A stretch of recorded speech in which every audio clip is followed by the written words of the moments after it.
today's collectible spot, we are having a look at the Disney Infinity 3.0 edition Star Wars Boba Fett. How cool is it that we finally get Boba Fett as a singular release, because I think prior to that Boba Fett was only available if you got the main console pack. He's recommended for ages 6 and up, as he does have some small choking hazard parts. Not really the case because he is all one solid statue, but it does have to be indicated at the side of the packaging.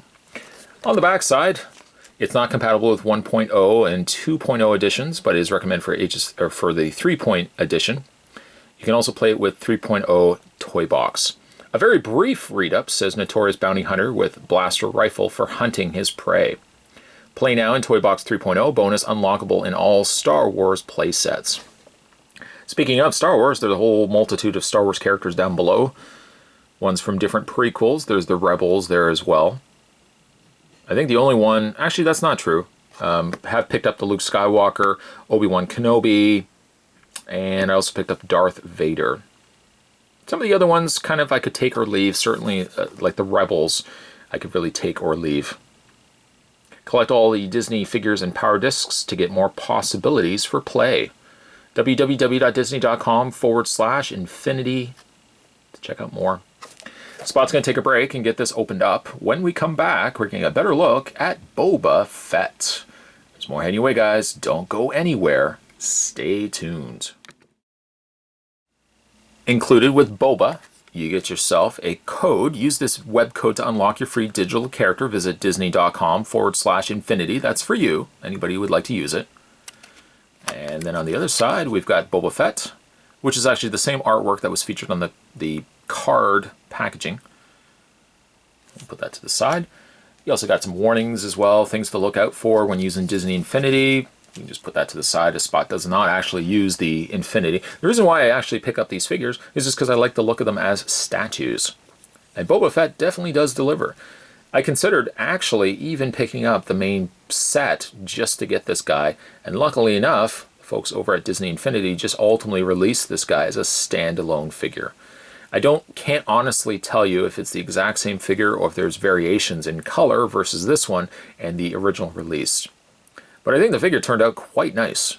I keep wanting to say figure. I know really it's just a statue. Let's say the statue turned out quite nice. He's got his blaster in hand, his tattered partial cape kind of sash kind of just blowing off there. I say tattered, it's considerably tattered. He's got his jetpack on the back there as well. He looks really good. He also really looks dark too. Like the gray that they gave him comes across quite dark. I'm surprised they gave him that and not a lighter color. But I know with like the Infinity figures, they tend to do a lot of bold colors. If a figure is gray, they give it a really dark gray. And Boba is no exception. He's got the orange pads on his knees, on his shoulders, and of course his logo on the top there as well. Yeah, the figure, I think, there I go saying it again, the statue looks very good, especially down to his face.